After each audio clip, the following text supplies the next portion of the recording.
Hello everyone, I'm Ed McMahon, and now, here's Johnny. It's time for a Clash of the Kings, or King as the case may be.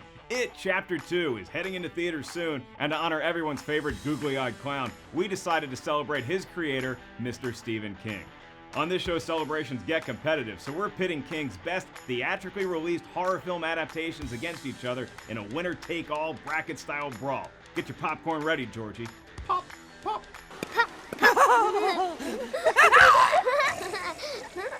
Here's how it works. We took the 16 highest rated Stephen King horror movies on the tomato meter and seeded them accordingly. So if you're a fan of Stephen King's more cult classics like A Dreamcatcher, A Children of the Corn, sorry, they're not showing up for anywhere. Kids, go out in the field and play. From this bracket of 16, we'll whittle it down to 8, and then 4, and then 2, and finally we'll crown the all-time greatest Stephen King scary flick. Friendly reminder, although being in prison or bullied by Kiefer Sutherland is scary, King's drama adaptations are not a part of this list. So no Shawshank, no Stand By Me, no environmentally conscious Miles. And if you're wondering, was the original It released in theaters? I will simply answer with a polite, no! Exactly! But shout out to the OG Pennywise, who was played by the legend, Mr. Tim Curry. 1 + 1 + 2 + 1. Even if you were right, that would be 1 + 1 + 2 + 1, not 1 + 2 + 1 + 1. The jump ball's in the air, and it's time for the Sweet 16. Let's run through these matchups and find out who's advancing to the next round. The top-seeded Carrie is going up against the 16-seed Silver Bullet. Carrie was Stephen King's first horror novel, the one that did well enough for him to quit teaching, and the film was his first big-screen adaptation. This is why we have all those other movies to talk about. Thank you, C-Money. No, I just don't like ruffles. You don't have to get ruffles! Silver Bullet, on the other hand, remember that one? Mysterious deaths start happening in a sleepy town, so Corey Haim and his uncle have to stop a werewolf. Who plays his uncle? Who else but Gary Busey? Ta-da! And despite my affinity for all things Busey and my love of Coors Light, Silver Bullet is being stopped by the Kevlar known as Carrie. Carrie advances. That's bullshit luck. Bullshit luck. Next up, we have Creepshow versus Christine. Creepshow was King's screenwriting debut and directed by the horror master himself, George Romero. It played then and now as a horror comedy anthology with an eclectic cast that includes Hal Holbrook, Ted Danson, and Leslie Nielsen. I love it. Cringe at weird kids. However, I would have to say Christine is the better known property, simply based on the fact that Christine is a car that gets picked on and develops a revenge-hungry mind of its own. In short, this movie can scare anyone who's ever driven a car. Any Plymouth owners out there? Shout out to you. Buckle up.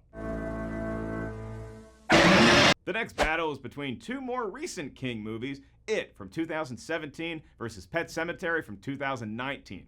Both are reimaginings from their original adaptations, and while Pet Sematary did have solid reviews, It was a worldwide phenomenon, dominating the box office and canceling clown birthday party performances at a record pace. Pennywise gets the win. We move on to The Shining versus The Dark Half. And to be clear, this is The Shining from 1979, not the TV movie starring Steven Weber from Wings, underrated sitcom. You burned Helen's house to the ground. Oops. Speaking of underrated, The Dark Half has a premise some might say spawned from Stephen King's own writer fears. Timothy Hutton plays an author whose pseudonym starts actually killing people. Sorry, Rick. It's a cutthroat business. And while we're on the subject of authors, how about that Jack Torrance? Dedicated family man, and boy does he work hard. The Shining is the all-time classic that inspired generations of horror lovers, and that's why The Shining is gonna move on. Speaking of hotels, our next fracas is 1408 versus Cujo. Now, Cujo is definitely the more well-known property, and it has a permanent place in our cultural zeitgeist. However, as the stepfather of a dog, I don't want to perpetuate any media that portrays dogs as anything less than the angels that they are. 1408 may be the lesser-known horror film that features a hotel, but the paranoia of John Cusack's character has a slow burn that doesn't let up. 1408 gets to stay another night. You gotta be kidding me. The Dead Zone versus 1989's Pet Sematary is up next. And remember how I just defended dogs? Yeah, I don't feel the same way about cats, especially if they're dead already. I'm totally cool with cats creeping up the joint, and the original Pet Sematary had a massive effect on me as an 8-year-old. Why? Because my aunt took me to see it in the theater when I was but 8. I don't know why she did it. It still haunts me to this day. Sorry, Chris Walken. Pet Sematary gets to move on. Man, we just can't escape pets. Cat's Eye is taking on The Mist, and the former is another anthology from King's mind and directed, once again, by George Romero. 3 stories, all featuring the same feline running around, making things uncomfortable, and judging the humans, just like kitties do in real life. Meanwhile, The Mist is so creepy and dripping with societal metaphors that it deserves to advance. You stick with that flick long enough, and the payoff features monsters, and then gets very, very depressing. The Mist advances, and any cat that was watching this vid has now turned it off. Thanks for the click, Garfield. Our last matchup in this round features Misery versus the 2013 remake of Carrie. This was a good remake of Carrie, and it had plenty of blood, but how in the world would I let Misery lose to a cock-a-doodle remake? Paul Sheldon finished his book, he threw a snowball strike, and was on top of the world, until he wound up in a superfan's bed. Misery will have plenty of company, because it gets the win, and is moving on to the Elite 8. He didn't get out of the cock-a-doodle car! And now time for the Elite 8. Our first matchup is Carrie versus Christine. A car that kills people is a fun idea and gives all of us Herbie the Love Bug fans something to think about. But Carrie has transcended the horror genre and become an iconic representation of how scary being a teenager can be, especially in that family. It's more relatable and thus infinitely more terrifying. Plus, I'd hate to think that all that pig's blood went to waste. Carrie advances to the Final 4. The next matchup will cause a lot of comments. How do I know this? Am I Dionne Warwick? No, but these 2 flicks are all-time scary hits. It versus The Shining. Wow, It was an international money-making juggernaut that rebooted at the right time, capitalizing on our love of Stranger Things and our fear of clowns. It made $329 million domestically, which more than doubles The Shining's total. Yes, I adjusted for inflation. Time to float. For a clown that only shows up once, every 27 years? Which makes it all the more curious that I'm picking The Shining. I'm not real enough for you. I know. Sometimes it just comes down to which flick is scarier. The Shining has more all-time horrific images that stay with you. The twins, the big wheel, the elevator, the bartender, the bathtub. Get out of the tub, lady! You're starting to prune. And plus, poor Shelley Duvall. Yeah? Both movies are hits. Both have sequels coming out later this year, but The Shining is advancing to the next round. Next up is 1408 versus Pet Sematary. This one is an easy call for me, but let's tout 1408's impressive stats first. $237 million total at the box office, and it's 79% fresh on the tomato meter. Meanwhile, Pet Sematary made $167.4 million at the box office and is just below fresh at 52%. However, 1408 is a creepy, psychological horror exploration that we saw and went, yeah, okay, it's pretty good. Pet Sematary is everywhere. We all know what it is. We're born with that knowledge. There's a place that you do not bury anything. Sometimes dead is better. Sometimes dead is better. Also, spoiler alert, no one dies on screen in 1408. It's just a wacky night in a hotel room. Meanwhile, Pet Sematary has this. Never get out of bed again. Never get out of bed again. I was only 8 years old. 8. Pet Sematary's going to the Final Four. I got you something, Mommy. Our last Elite 8 matchup features The Mist versus Misery. Yeah, I like The Mist, and it gets credit for being fresh at 72% and having some impressive monster-related deaths. 34 people eat it in this flick. 34! Well done, fog spiders. Problem is, The Mist is running into a buzzsaw, and her name, Annie Wilkes. Ooh, I hope I didn't wake you. Misery is certified fresh at 90%, considered an all-time classic, won Academy Awards, and even though it only has 2 deaths in it, we also see feet get clubbed. Yeah. Between that and Zelda, I am limping out of this studio today. Misery gets the win. The operation was called hobbling. You are looking live at the Final Four. So the film that started it all, Carrie, now faces its most daunting challenge yet, the Overlook Hotel. Most of us were a little scared of prom anyway, so Carrie had a leg up. But as someone that stays in a lot of hotels, The Shining gets in your head and never leaves. Why does any hotel still have room 237? Y'all don't have a 13th floor, but you're cool with the dead zombie lady in the bathtub? Get your priorities straight, hotels. Signed, a loyal Bond Boy member. Anyway, all due credit to the pair of Academy Award nominated performances in Carrie from Sissy Spacek and Piper Laurie, but The Shining holds up as the scarier flick. This is despite the fact that The Shining not only earned 0 Oscar nominations, Shelley Duvall and Stanley Kubrick each received a Razzie nomination. Not appreciated in its own time, or by the author, but I'm here to give The Shining its due. All work and no play makes Jack a dull boy, but Jack's movie is playing in the finals. And in the other Final Four matchup, it's a real underdog story.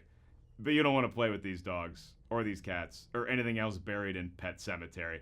It's misspelled, but that's what it says. This film is such a cool concept and features some truly chilling moments, both from events central to the plot, Don't let him go in the road, Lord! and from random backstories put in just to give me nightmares. I'm going to twist your spine. But Misery has 2 A-list actors giving tremendous performances, including the Oscar-winning turn for Kathy Bates. We cannot overstate how important that win was for horror movies. Second only to comedies in terms of film genres that simply don't get enough credit come award season. Just ask Toni Collette, who I'm still upset wasn't nominated for Hereditary.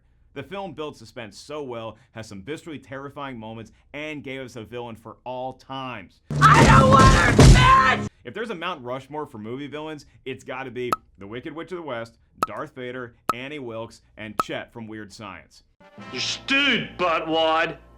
Misery buries Pet Cemetery and moves on to the finals. I'm your #1 fan.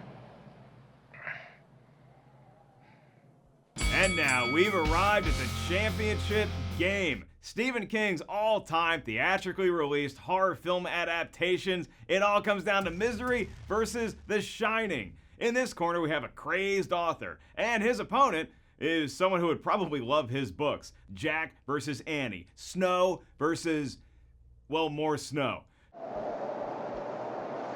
To determine my ultimate Stephen King movie, I'm looking beyond all the box office, accolades, and performances that got these flicks here. To earn the crown, I'm looking into their all-time legacy. Where do these films rank in the pantheon of almighty horror cinema?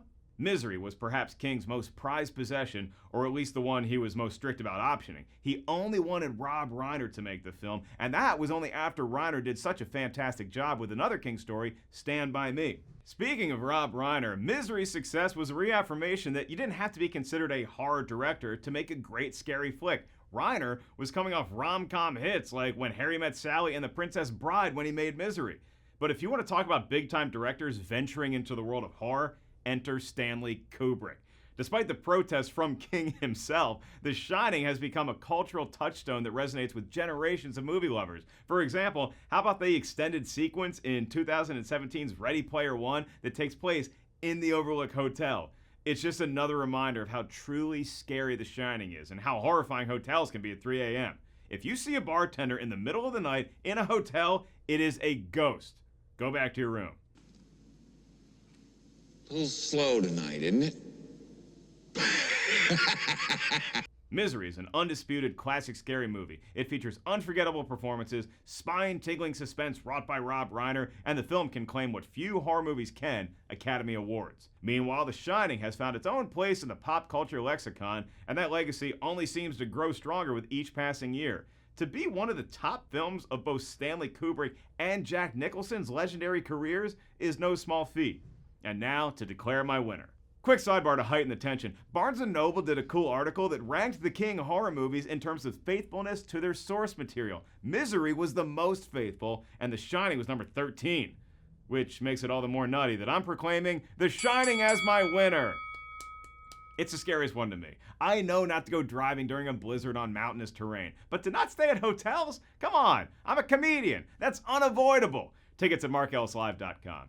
The Shining takes the prize, and just like they do for March Madness, cue the song One Shining Moment.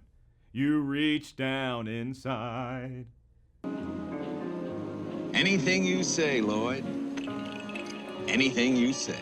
The good news is I'm not going to sing anymore. The really good news is that all of this is just my opinion. Stephen King certainly doesn't agree with me. How about you? Now it is your turn to vote for the all-time best Stephen King horror film adaptation. We'll post our bracket below. All you have to do is leave a comment below with your take. What's the best? What's the scariest? Which movie do you wish was in the Sweet 16? Any Sleepwalker fans out there? Salem's Lot? Let us know right now. Thanks for tuning in, and remember, kids, if a jittery old lady made you cookies then got naked, she's probably a murderous clown. Have a great day.